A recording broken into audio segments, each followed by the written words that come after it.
And Elijah said, as the Lord of hosts liveth, before whom I stand, I will surely show myself unto him today. When God said in chapter 18, verse 1, go and show yourself to Ahab. And on his way to show himself to Ahab, he didn't see Ahab. He saw Obadiah, Ahab's servant. He said, go and tell your master I'm here. I will not go. I know how God handles you. Very soon now, one wind will take you away from this place, and then my master will come. We know you travel by wind. We know you travel by wind. He said, I will not. We know you travel by wind. Has not nobody told you how my master was looking for you everywhere? He was looking for you everywhere. And God hid you. Verse 12 says, and it shall come to pass, as soon as I'm gone from there, that the Spirit of the Lord shall carry thee whither I know not. And so when I come, my master will take off my head. I will not go. Did you not hear how I hid prophets and were feeding them? And then I was feeding them, and hid them from Jezebel and from being killed, giving them bread. He said, no, I have fear from my youth. I will not tell Ahab that you're looking for him. He said, as before God whom I stand. That's his mantra. I stand before God.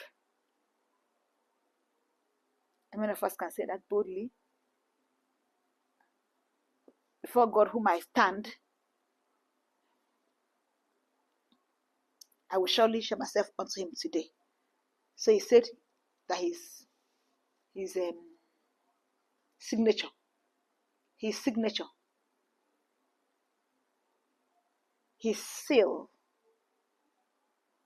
his official letterhead was before God whom I stand. He was a man that stood before God. Then in verse 40, from verse 41 to 46, after the contest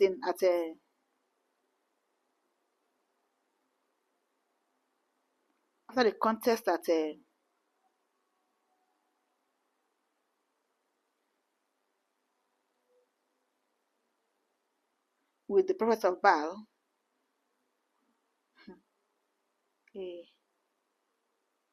from verse 40, and Elijah said unto them, take the prophets of Baal, let none of them escape. And they took them, and Elijah brought them down to the brook Kishon, and slew them there. And Elijah said unto Ahab, get thee up and eat and drink, for there is a sound of abundance of rain. And Ahab went up to eat. And Elijah went up to the top of Carmel. Ahab went to eat. He has declared that there will be rain. Elijah declared that there will be rain. After declaring it, what did he do? He climbed the mountain.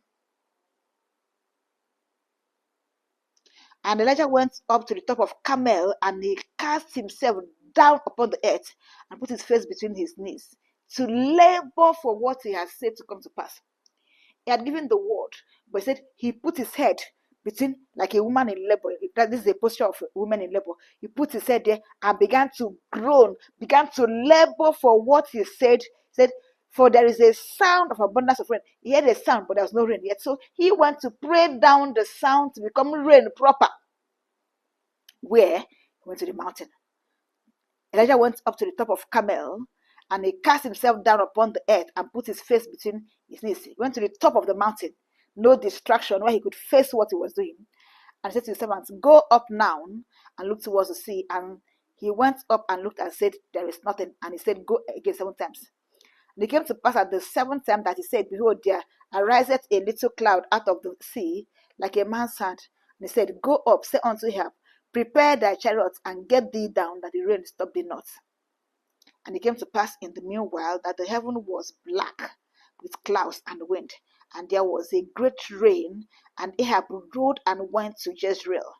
And the hand of the Lord was upon Elijah, and he gathered up his loins and ran before Ahab to the entrance of Jezreel. He was a man that stood before the Lord. He wasn't a man of the crowd. There were sons of the prophets, but he wasn't living with them.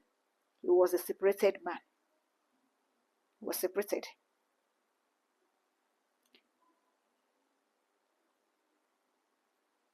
He was a man that stood before the Lord. He knew how to pray. James described him very well. A man of like passion.